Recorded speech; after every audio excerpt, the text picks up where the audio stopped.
84 लाख योनियों के प्रकार और उनके नाम आज मैं आपको बताने वाला हूं। ये जो नाम मैं आपको बताऊंगा ये अपने पुराण में से बताऊंगा।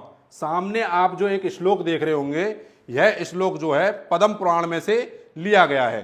तो आइए मैं सबसे पहले आपको 84 लाख योनियों के नाम बताता हूं और इस श्लोक के माध्यम से आपको समझाता हूं।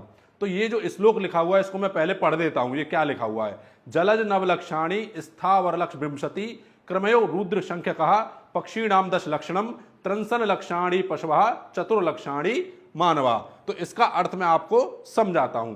तो जलज, जलज मतलब जलचल, जलचर, जो जल में रहते हो जीव जंतु, वो कितने प्रकार की जो है योनियां बताई गई हैं? नवलक्षाणी मतलब 9 लाख। कितनी बताई गई हैं?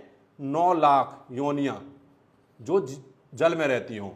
अब स्थावरलक विंशति, स्थावर का मतलब होता है पेड़ पौधे, पेड़ पौधे, इनकी कितनी योनियां बताई गई हैं?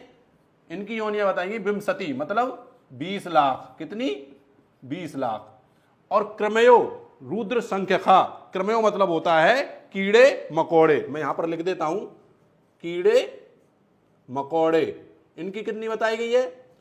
रुद्र संख्यका मतलब 11 लाख, 11 लाख।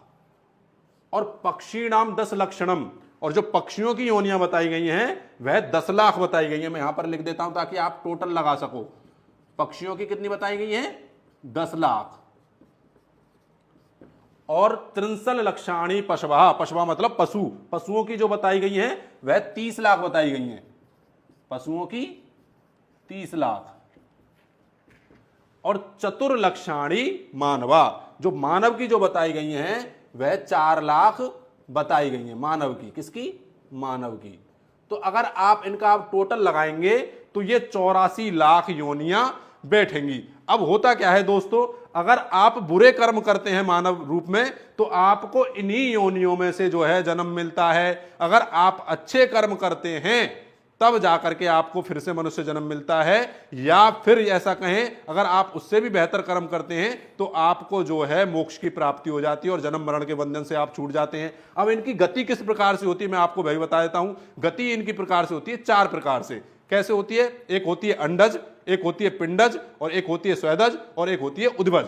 जो पिंड अंडज होती है वह अंडों में से निकलते हैं, और जो पिंडज होती है वह माता के गर्भ में से निकलते हैं, और जो स्वेदज होती है वह आप देखिए, स्वेदज का मतलब होता है अपने आप, जैसे हमारे मल मूत्र पसीने और जो गंदगी होती है, जैसे आपने देखा हो खटमल है, जुआ है या कवक है, ये कहां से होते हैं? ये गंदगियों में से होते हैं। तो स्वेदज उन्हें बोला जाता है। और उद्भज किसे बोला जाता है?